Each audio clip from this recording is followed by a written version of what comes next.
안녕하십니까, 김종래입니다. 7월 30일 김종래 TV 유튜브 방송을 시작하겠습니다. 우리나라에서 이 김종인 전 국민의힘 비대위원장이 정치에 미치는 영향력은 정말 막강합니다. 만으로 81세의 고령임에도 불구하고 그 왕성한 그 체력을 바탕으로 해서 이 아주 촌철살인의 언급을 한다든가 하는 걸 보면 참 대단하신 분입니다. 특히 선거 때가 되면은 이 김종인 위원장은 거의 괴력을 발휘할 만큼 참 대단한 능력을 발휘하고 그런 일이 여러 번 있었습니다. 최근만 해도 재보선 때, 지난번 서울시장 재보선 때 국민의힘 후보를 아주 필사적으로 밀어서 안철수 국민의당 대표를 제끼고 야권 단일 후보를 오세훈 후보를 확정하더니 이어서 민주당의 박영선 후보를 누르고 당선시켜서 당선하는데 기여를 해서 야권이 그 기사회생을 하고 내년 대통령 선거에서 정권 탈환을 할 수 있는 그런 희망을 갖도록 한 분입니다. 그래서 김종인 위원장은 현재 국회의원도 아니시지만 이분에 대한 구애라고 할까, 하여튼 뭔가 의식을 하는 그런 사람들이 정치인 중에 많습니다. 특히 대권 주자들도 말할 것도 없습니다. 더군다나 이제 박근혜 대통령 당선시키는데도 일조를 했고 문재인 대통령 당선시키는데도 역할을 했기 때문에 더더군다나 지금 주자들은 아주 김종인 위원장의 말에 굉장히 촉각을 곤두세우고 있습니다. 여기에다 이준석 국민의힘 대표는 스스로가 정치적 스승이라고 하면서 또 하고 있으니까 언론들은 그냥 김종인 위원장 인터뷰하려고 코멘트 한마디 받으려고 아주 난리 정도입니다. 그런 언론들이 요즘에 며칠 동안만 보도한 내용만 봐도 김종인 위원장에 관해서 또는 김종인 위원장의 한 말에 대해서 한 것만 해도 정말 현란합니다. 예를 들면 이런 것들입니다. 윤석열 전 검찰총장은 그동안에 김종인 위원장을 2번을 만났다.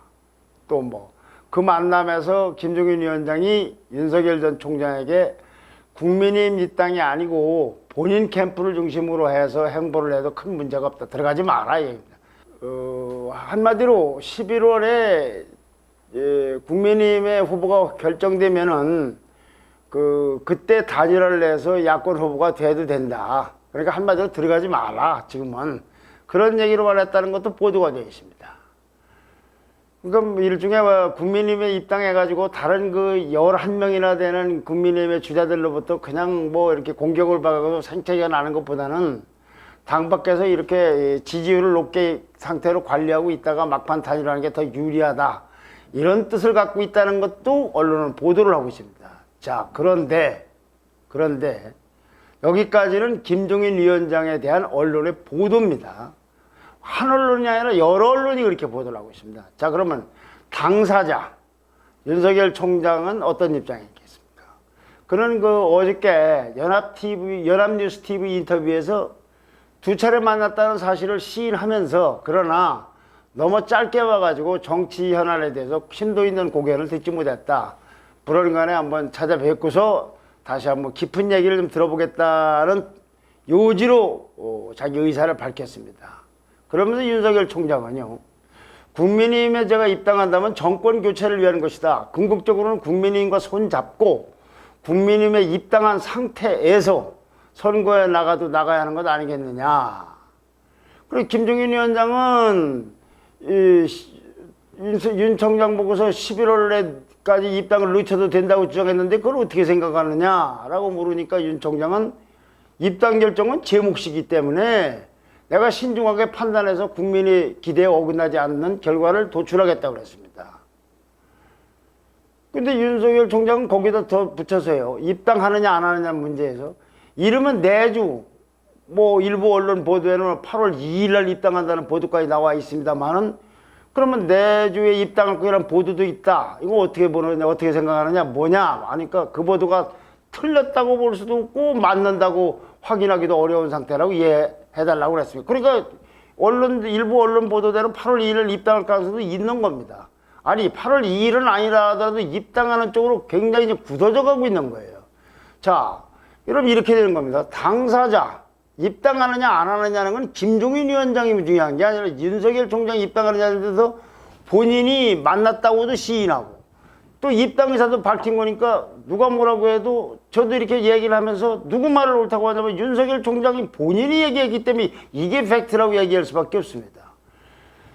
그런데 여기서 그치지 않고 언론은 또 다른 소식도 뜻밖의 소식도 전하고 있습니다. 김종인 위원장이 그 국민의힘의 그 비대위원장을 할 때 그때 그 비대위 대변인을 하던 사람이 윤희석이라는 사람이 있는데 이 사람이 찾아가서 김종인 위원장에게 제가 앞으로 어떻게 했으면 좋겠습니까? 라고 거취를 상의하니까 우리가 윤석열 총장을 도울 수밖에 없다. 그 캠프로 가라. 윤석열 총장밖엔 대통령 될 사람이 없다고 했다는 거예요. 이것도 언론 보도입니다. 김종인 위원장은 거기다가 나가서 그 캠프에 가면 대변인 맡는 게 어떻겠냐고 권했다고 합니다. 그래서 그러니까 이 윤희석 그 당시 전 비대위원이 대변인이죠. 그 당시에 옛날에 김종인 위원장 시절에 알겠습니다. 준비하겠습니다 하고 답했고 실제로 윤석열 캠프에 들어가서 윤희석 씨는 캠프 대변인이 됐어요. 자, 여기까지를 보면은 김종인 위원장 움직임하고 윤석열 총장 얘기가 좀 다른 부분이 있는데 아니 그런데 김종인 위원장은 그동안에 기자들이 윤석열 총장 만났느냐고 하고 만난 적이 없다고 부인까지 했었어요. 거기에 그 정도가 아니고 윤석열 총장이 하는 정치는 이거 메시지가 구체성이 없다고 폄하하기까지 했었어요. 그러니까 이거 안 맞아요, 잘. 그러던 김종인 위원장이 또 지난 7일에는 최재형 감사원장도 만났답니다. 그날은 어떤 날이냐면 최재형 원장의 그 아버지인 고 최영섭 예비역 대령이 작고하시기 하루 전날이라고 합니다. 그때 만나가지고는 권력의지가 정말 있느냐, 대권 레이스를 완주할 것이냐는 취지로 질문했고 최재형 원장은 국가를 바로잡겠다는 뜻을 갖고 정치를 하겠다. 끝까지 완주하겠다고 했다고 합니다. 이것도 언론의 보도 내용입니다. 근데 김종인 위원장은요, 또 지난 16일에는 김동연 전 부총리도 만났어요. 김종인 부총리를 만난 후에 이때는 뭐냐면은 이 김동연 전 부총리가 이 책을 썼는데 대한민국 금기 깨기라는 책인데 이 책을 이제 낸 걸 기회를 삼아서 이제 아마 책도 주면서 뭐 아마 만났던 것 같은데 만나고 나서 김종인 위원장은 김동연 부총리가 현실에 대한 인식이 아주 잘 돼 있다. 이 사람이 쓴 책이 나오면 아마 국민들이 김종연 부총리에 대한 인식이 달라질지도 모른다. 뭐 늦게 출발했기 때문에 이 사람이 대통령 후보로 출마하면 어떨런지 모르겠지만 게임 체인저가 될 가능성도 배제할 수 없다. 이거 김동연 부총리의 위상이라든가 역할 또는 영향력을 또는 지지율이라 등등에 대해서 상당한 점수를 주고 있는 겁니다. 자, 여기까지 보던 최두환에 보도된 내용인데 만약에 여기다가 요 최근에 며칠 동안이 아니라 몇 달 동안 한 발언 등을 다 모아보면은 정말 요란합니다. 문제는 발언 양이 많다는 걸 얘기하는 게 아닙니다. 김종인 위원장이 즐겨 쓰는 말 중에 별이 순간이 왔다, 별 얘기 있지 않습니까? 뭐 떴다 이런. 그런데 말하자면 여기서는 뭐 대통령 후보가 될 사람 또는 대통령이 될 가능성이 많은 사람 뭐 이런 의미로다가 해석하면 될 것 같은데 근데 이 김종인 위원장이 말하는 별이 어제의 별과 오늘의 별이 다르고 그러니까 어제의 발언하고 오늘의 발언이 달라요. 당사자 말은 또 다르고. 근데 이 나라 언론은 아무 검증도 아주 뭐 이 말이 맞느냐 틀리느냐 옳으냐 아느냐는 걸러내지도 않고 그냥 여과 없이 중계방송하듯이 발언만 전하고 있어요. 제가 전한 말씀만 해도 자 입당하느냐 안 하느냐 누구하고 만났느냐 안 만났느냐 최재형 원장에 대한 얘기 김동연 부총리에 대한 얘기 윤석열 총장에 대한 얘기 또 자기가 같이 했던 비대위원 보고 들어가서 대변인을 하라고 한 얘기 이런 얘기 전달해드린 것만 해도 여러분들 아마 헷갈릴 겁니다. 자 이제 대충 이런 겁니다. 자 그러면 김동연 위원장은 그동안에 누굴 도와줄 생각이 전혀 없다. 나는 그런 거 하는 사람이 아니다. 라고 누누이 얘기해 왔는데, 그러면 이제는 누굴 지지하는 겁니까? 그 사람이 최재형 원장입니까? 김동연 부총리입니까? 윤석열 전 검찰총장입니까? 그럼 그 사람을 지지한다면 지지하는 이유는 뭡니까? 저는 누굴 지지하지 말라 하라가 아닙니다. 뭐냐 이거지 도대체. 그리고 자기가 하고 같이 했던 옛날에 국민의힘의 그 비대위원들이 윤석열 캠프에 뭐 3명, 4명이 가 있는데, 당협위원장도 한 사람들이, 그런 사람들이 갔으면 언론 보도대로 이제 정말로 자기가 같이 했던 사람들이 갔다. 그리고 가서 대변인까지 하라고 했다는 것이 사실이라면 정말로 이제는 윤석열 총장을 도울 생각을 굳힌 건가? 아니면 또 달라질 것인가?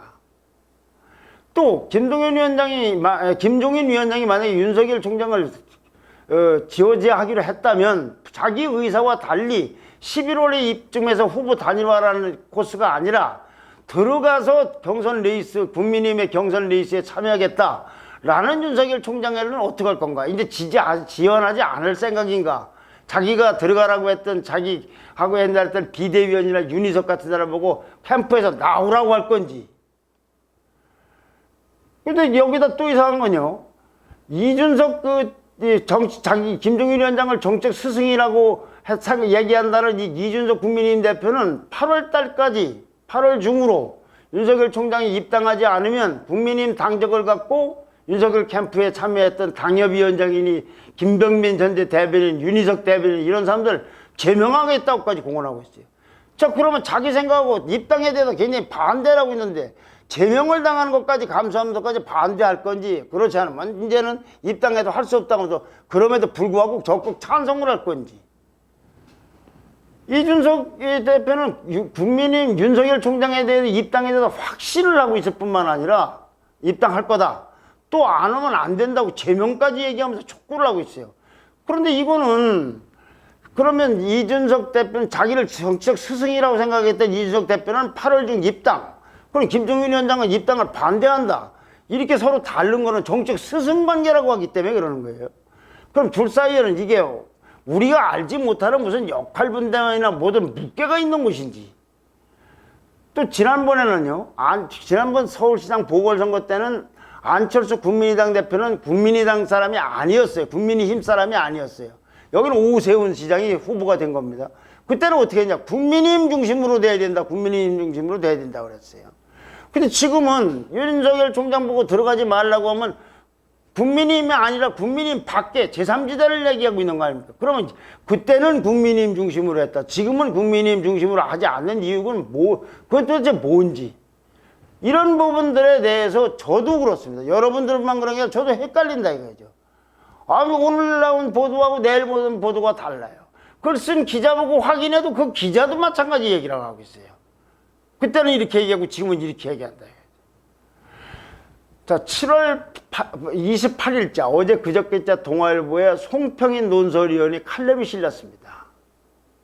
내용 일부를 소개를 할 겁니다. 김종인 위원장에 대해서 그분이 갖고 있는 능력이라든가 영향력에 대해서 굉장히 높게 평가를 하고 저도 높게 평가를 합니다.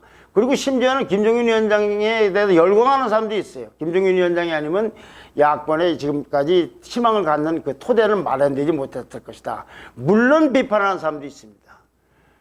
근데 이 송평인 위원장, 논설위원의 칼럼을 소개해드리는 이유는 보수 언론에서 이렇게 신랄하게 김종인 위원장을 비판한 칼럼이 없었기 때문에 이런 사람 견해도 있구나라는 걸 소개해드리는 겁니다. 이 견해가 옳다 그러다가 아니라 사물을 볼 때 균형 있게 보기 위해서는 김종인 위원장에 대해서 긍정적으로 보는 견해도 많이 있지만, 야, 이렇게까지 공격하고 있는구나, 비판하고 있는가 하는 것도 아실 필요가 있을 거라서 소개해드리는 겁니다. 그 내용 일부를 인용합니다. 김종인의 중도, 대의를 위해 자기 희생을 감수하는 중도가 아니라 좌든 우든 돈과 조직을 가진 정당에 자신을 파는 중도 8위의 중도였기 때문에 실패했다. 한 번은 박근혜 정당에, 한 번은 문재인 정당의 중도를 팔아 나라를 탄핵의 소용돌이에 몰아넣고 그 결과 두 번 다시 경험하고 싶지 않은 나라를 만드는데 결정적 역할을 했다. 김종인은 돈과 조직이 없는 걸 견디지 못하는 웰빙 체질이다. 제3지대에서 고군분투하는 정치인을 향한 가학적 발언은, 말하자면 여기에 뭐 폄하하고 한다는 윤석열 무슨 최재형 뭐 이런 분들의 과학적발은 자신들이 부모 때부터 이어받아 벗어나지 못하는 웰빙 체질에 대한 무의식적 컴플렉스의 표현이다. 김종인은 지금까지 주장해온 제3지대 불가론으로부터 돌아서도 이제 될 만한 쪽에 붙으려고 딴소리를 하고 있다. 김종인 류는 탁류다.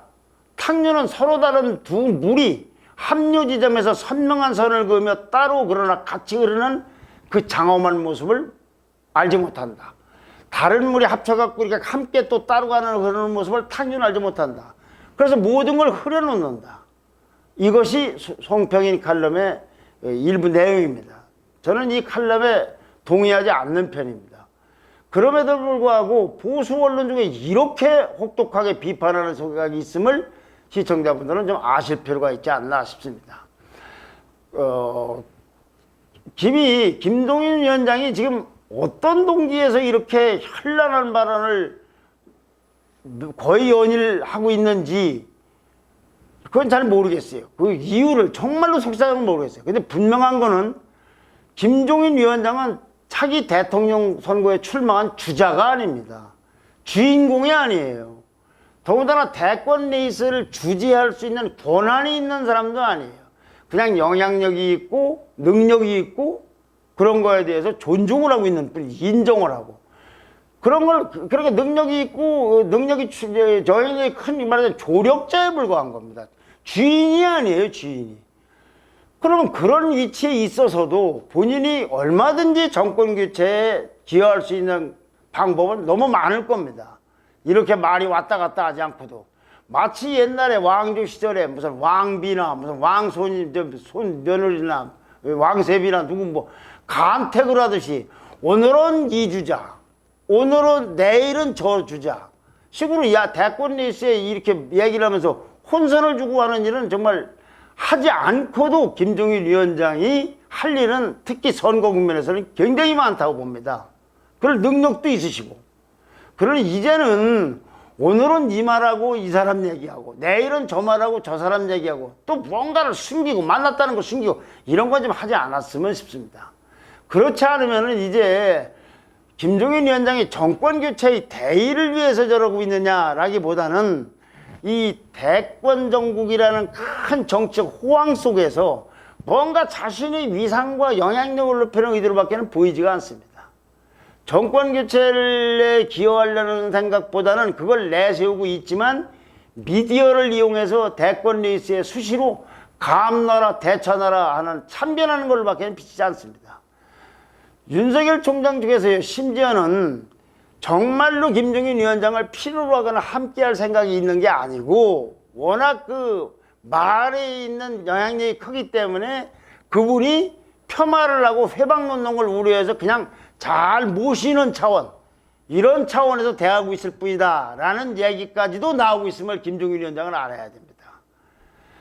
윤석열 총장이 어제 아까도 인용했던 말씀드렸던 저 어제 그 연합뉴스 TV에서 인터뷰에서 결정은 내 몫이라고 한 발언, 이걸 왜 윤 총장이 왜 공개적으로 이 김종인 위원장에 대한 질문에 대해서 이 얘기를 했는지를 좀 정말 잘 판단해 보셨으면 합니다. 물론 능력도 대단하시니까 범야권 이런 일에 있어 결정적으로 기여를 하셔야죠. 언젠가 또 기회가 가만히 계셔도 올 텐데 오늘은 이 사람은 이렇다, 내일은 이렇다. 이거는 이제는 자꾸 혼선이 오고 헷갈리고 그때마다 주자들은 그냥 춤추듯이 왔다 갔다 하고 이건 좀 곤란하지 않는가 해서 말씀드렸습니다. 좋아요와 댓글과 구독 신청 부탁드립니다. 감사합니다.